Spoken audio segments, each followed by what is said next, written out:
ఎప్పుడైతే per SFT అనేది 100% వర్క్‌కి సంబంధించింది కాదు.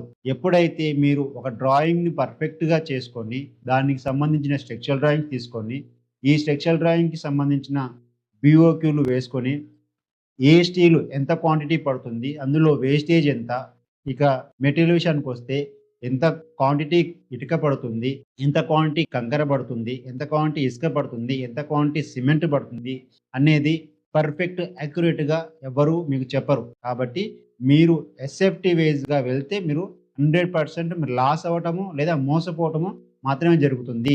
ఇక ఎవరైతే పర్ఫెక్ట్‌గా బడ్జెట్ తీసుకోవాలనుకున్న వాళ్ళు మీ యొక్క బడ్జెట్‌లో నుంచి ఏదైతే కన్‌స్ట్రక్షన్‌కి కాస్ట్‌కి అయ్యే బడ్జెట్‌లో నుంచి కనీసం ఒక 1% అన్నా డ్రాయింగ్స్ కోసము మీరు పెట్టుకోండి.